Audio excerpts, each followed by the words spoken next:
Terima kasih Pak Menteri Keuangan yang kami hormati, Pak Menteri Keuangan, Pak Ketua DKOJK, Pak Ketua DK LPS, rekan-rekan dari 4 institusi dan juga yang saya cintai dan banggakan, rekan-rekan media.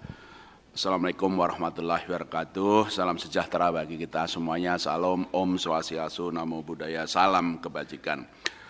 Kami akan menyampaikan bagian-bagian dari hasil rapat KSSK yang berkaitan dengan Bank Indonesia, baik mengenai asesmen maupun respon bauran kebijakan Bank Indonesia. Di tengah ketidakpastian global yang masih tinggi, ketahanan eksternal ekonomi Indonesia tetap terjaga. Tidak saja surplus perdagangan besar, defisit transaksi berjalan yang rendah, juga nilai tukar rupiah tetap terkendali dengan komitmen dan konsistensi kebijakan Bank Indonesia dalam menjaga stabilitas nilai tukar rupiah. Didukung dengan posisi cadangan devisa yang kuat. Posisi cadangan devisa pada akhir September 2025 tetap kuat sebesar 148,7 miliar dolar Amerika Serikat. Posisi cadangan devisa ini setara dengan pembiayaan 6 bulan impor dan pembayaran utang luar negeri pemerintah dan berada jauh di atas standar kecukupan internasional sekitar 3 bulan impor. Nilai tukar pada akhir triwulan 3 2025 sempat melemah sebesar 1,05 persen point dibandingkan pada level akhir Agustus 2025 sejalan dengan ketidakpastian global yang meningkat tinggi pada waktu itu. Dengan kebijakan-kebijakan dan komitmen Bank Indonesia, nilai tukar rupiah kembali menguat pada Oktober 2025, di mana pada 31 Oktober 2025 tercatat sebesar 16.630 rupiah per dolar Amerika Serikat, atau menguat 0,21% point to point dibandingkan dengan level pada akhir September 2025. Peningkatan konversi falas ke rupiah oleh eksportir seiring dengan penerapan penguatan kebijakan devisa hasil ekspor sumber daya alam DHE/SDA juga mendukung tetap terkendalinya nilai tukar rupiah. Di dalam negeri, tekanan inflasi secara umum tetap terjaga dalam kisaran sasaran 2,5 plus minus 1%. Pada September 2025, inflasi IHK tercatat sebesar 2,65% year on year. Inflasi inti tetap rendah sebesar 2,19%, dipengaruhi oleh pertumbuhan ekonomi yang masih di bawah kapasitas serta didukung konsistensi kebijakan moneter dalam menjangkar ekspektasi inflasi sesuai sasaran dan inflated inflation atau inflasi harga-harga yang import yang rendah didukung oleh stabilitas nilai tukar rupiah. Inflasi administered prices tetap rendah sebesar 1,1% seiring menurunnya tarif angkutan dan bensin di tengah kenaikan harga jual eceran rokok.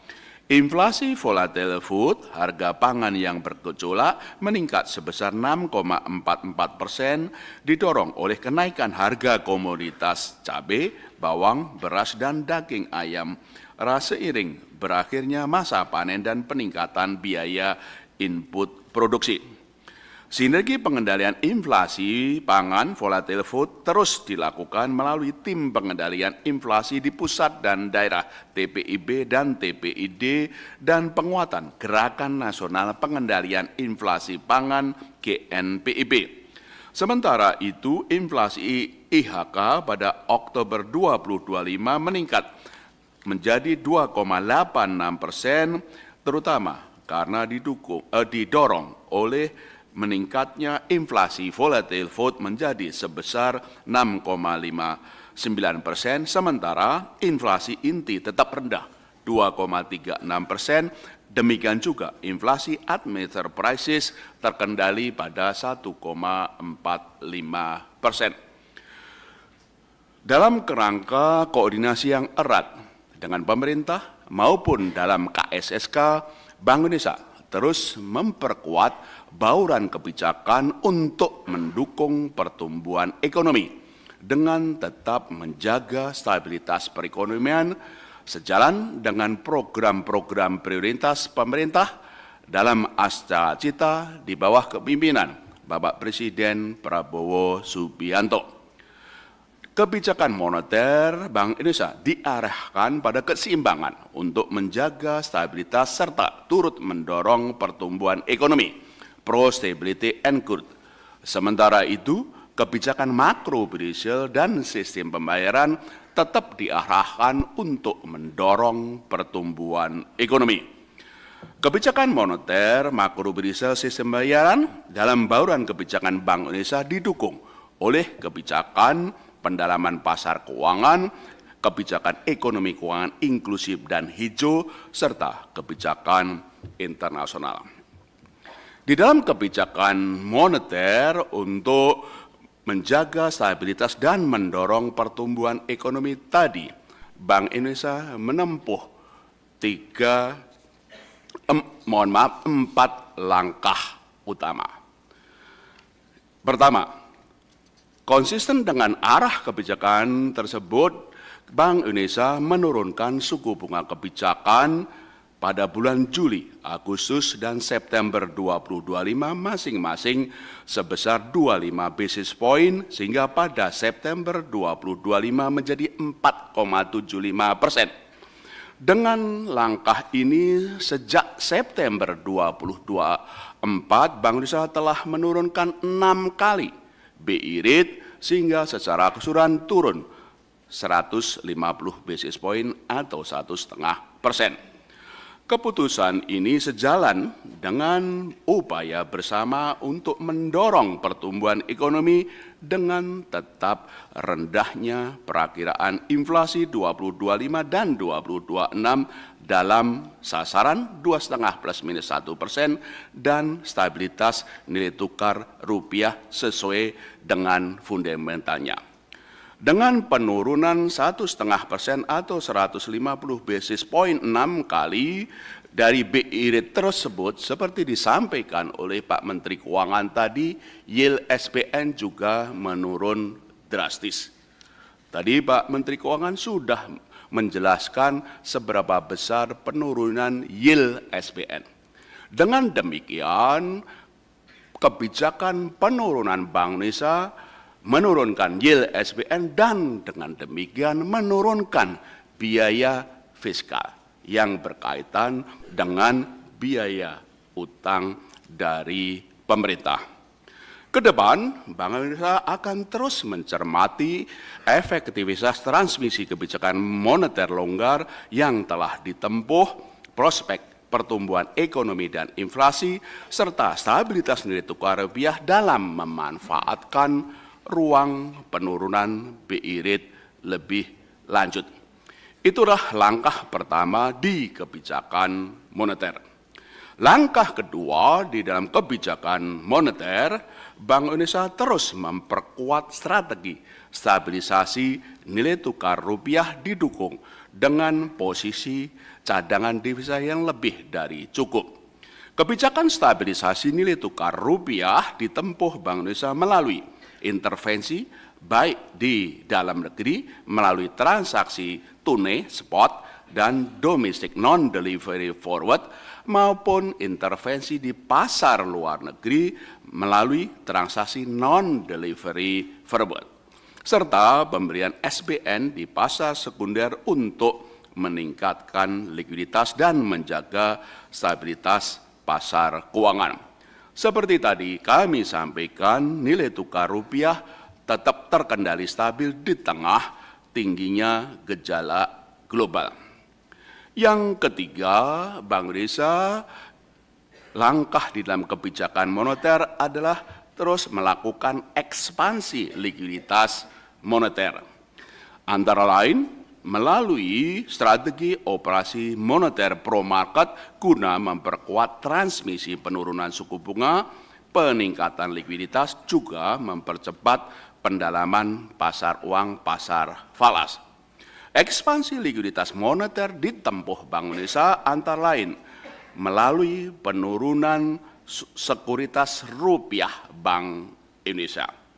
Kalau kita hitung sejak awal tahun, sekuritas rupiah Bank Indonesia telah turun sebesar 210,8 triliun. 210,8 triliun rupiah dari posisi awal tahun 916,9 triliun menjadi 706,1 triliun rupiah posisi 27 Oktober 2025. Di samping ekspansi likuiditas, Bank Indonesia juga menetapkan suku bunga deposit facility bank menjadi 3,75% agar bank menempatkan kelebihan likuiditas dalam penyaluran kredit ke sektor real. Langkah ketiga, langkah ketiga dan langkah ketiga untuk strategi operasi moneter ini juga didukung oleh langkah-langkah pendalaman pasar uang dan pasar falas. Antara lain, memperluas underlying repo dalam operasi moneter Bank Indonesia dengan surat berharga berkualitas tinggi lainnya. Tidak hanya SBN, tapi juga sekuritas korporasi yang berkualitas tinggi, yaitu yang diterbitkan oleh lembaga jasa keuangan yang dibentuk atau didirikan pemerintah untuk mendukung program pemerintah. Bank Indonesia juga menerbitkan Bank Indonesia Floating Rate Note dalam mengembangkan overnight index swap untuk tenor di atas overnight dalam rangka membentuk struktur suku bunga pasar serta memperluas investor sukuk Bank Indonesia untuk dapat dimiliki oleh bank dan non-bank termasuk bukan penduduk. Langkah keempat di bidang kebijakan moneter adalah dengan pembelian SBN dari pasar sekunder, sekaligus sebagai bentuk sinergi erat kebijakan moneter dan fiskal. Sejak Januari 2025, Bank Indonesia telah membeli SBN dari pasar sebesar 269,97 triliun. Kalau dibulatkan 270 triliun posisi hingga 30 Oktober 2025. Di mana diantaranya 270 triliun itu pembelian dari pasar sekunder dan program debt switching dengan pemerintah sebesar 199,9 triliun rupiah. Itulah 4 langkah kebijakan moneter dalam menjaga stabilitas dan juga turut mendorong pertumbuhan ekonomi. Penurunan suku bunga BI rate, stabilisasi nilai tukar rupiah, ekspansi likuiditas moneter, dan juga pembelian SBN dari pasar sekunder. Sementara itu, kebijakan makro Brazil terus diperkuat untuk mendorong penurunan suku bunga, peningkatan likuiditas, dan kenaikan pertumbuhan kredit bagi pencapaian pertumbuhan ekonomi yang lebih tinggi. Nanti Pak Ketua DK OJK akan menjelaskan perkembangan intermediasi termasuk pertumbuhan kredit. Dalam sinergitas KSSK dan juga koordinasi bilateral antara Bank Indonesia dengan OJK, Bank Indonesia memperkuat kebijakan makro Brazil longgar untuk mendorong pertumbuhan kredit dan tetap menjaga stabilitas sistem keuangan dengan 3 langkah utama. Yang pertama adalah penguatan kebijakan likuiditas makro Brazil yang berbasis kinerja dan berorientasi ke depan, berlaku 1 Desember 2025. melalui pemberian insentif atas komitmen bank dalam menyalurkan kredit pembiayaan kepada sektor tertentu, termasuk mendukung sektor-sektor prioritas pemerintah, dan menetapkan suku bunga kredit pembiayaan sejalan dengan arah suku bunga kebijakan Bank Indonesia. Berdasarkan besaran insentif KLM, kebijakan insentif likuiditas terdiri dari insentif dalam mendorong kredit, disebut lending channel, dan dalam menurunkan suku bunga. Insentif KLM, kebijakan likuiditas makrobudensial untuk lending channel paling tinggi 5% dari dana pihak ketiga, dan untuk mendorong kredit paling tinggi sebesar 0,5% dari DPK. Sektor-sektor yang mendapatkan insentif likuiditas antara lain sektor pertanian, industri hilirisasi, sektor jasa termasuk ekonomi kreatif, sektor konstruksi, real estate termasuk juga perumahan rakyat, sektor UMKM, koperasi, inklusi, dan berkelanjutan. Sementara untuk besaran insentif yang berkaitan dengan suku bunga, penurunan suku bunga didasarkan pada kecepatan perbankan dalam menurunkan suku bunga kredit terhadap suku bunga Bank Indonesia. Hingga minggu pertama Oktober 2025, total insentif kebijakan likuiditas makrobudensial telah mencapai 393 triliun yang disalurkan kepada Bank BUMN 173,6 triliun rupiah, Bank Umum Swasta Nasional sebesar 174,4 triliun rupiah, Bank Pembangunan Daerah sebesar 39,1 triliun rupiah, dan kantor cabang bank asing 5,7 triliun rupiah. Yang kedua, kebijakan makrobudensial, penguatan kebijakan yang longgar ditempuh dengan mempertahankan rasio countercyclical capital buffer sebesar 0%, rasio intermediasi makrobudensial 84-94%, demikian juga rasio loan to value ratio kredit properti paling besar 100% atau down payment-nya 0%, dan uang muka kredit kendaraan bermotor paling rendah sebesar 0%. Bank Indonesia juga menerapkan rasio pendanaan luar negeri yang paling tinggi ditingkatkan menjadi 35% terhadap modal bank. Langkah ketiga, kebijakan makrobudensial longgar untuk mendorong pertumbuhan kredit juga diarahkan untuk kredit kepada UMKM melalui pemberian insentif likuiditas untuk sektor UMKM, koperasi, inklusi, dan berkelanjutan paling tinggi 1,5%. Demikian juga penerapan rasio pembiayaan inklusif makrobudensial sebesar 30% minimal dari total kredit. Itulah 3 langkah kebijakan makrobudensial longgar untuk mendorong kredit bagi pertumbuhan ekonomi yang lebih tinggi. Penguatan kebijakan insentif likuiditas makrobudensial, penguatan kebijakan makrobudensial yang lainnya, dan ketiga, kebijakan makrobudensial untuk mendorong UMKM. Di samping kebijakan moneter dan kebijakan makrobudensial tadi, Bank Indonesia juga memperkuat kebijakan sistem pembayaran dengan mengarahkannya mendorong pertumbuhan ekonomi melalui perluasan akseptasi pembayaran digital, penguatan infrastruktur, dan konsolidasi struktur industri sistem pembayaran.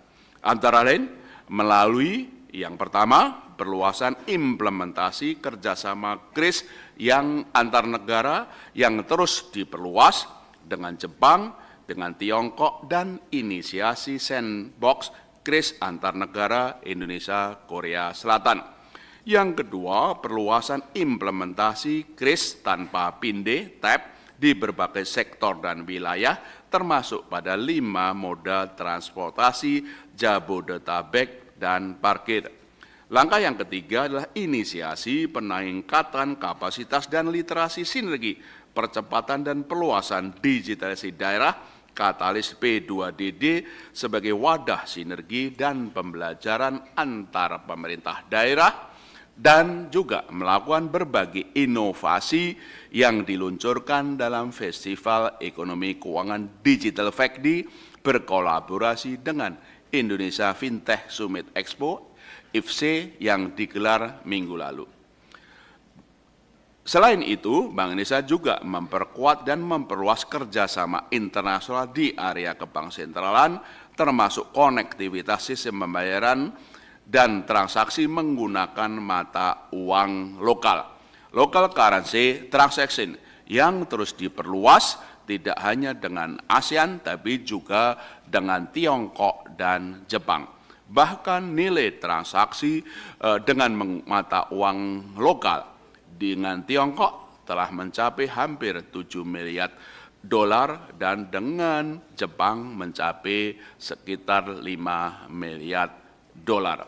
Bank Indonesia tentu saja akan terus memperkuat sinergitas kebijakan dengan pemerintah dan juga dengan KSSK untuk mendorong stabilitas dan pertumbuhan ekonomi yang tinggi sejalan dengan program pemerintah. Demikian Pak Menteri, kami bacakan pokok-pokok kesimpulan dari Bank Indonesia, kami kembalikan kepada Pak Menteri. Terima kasih Pak Gubernur.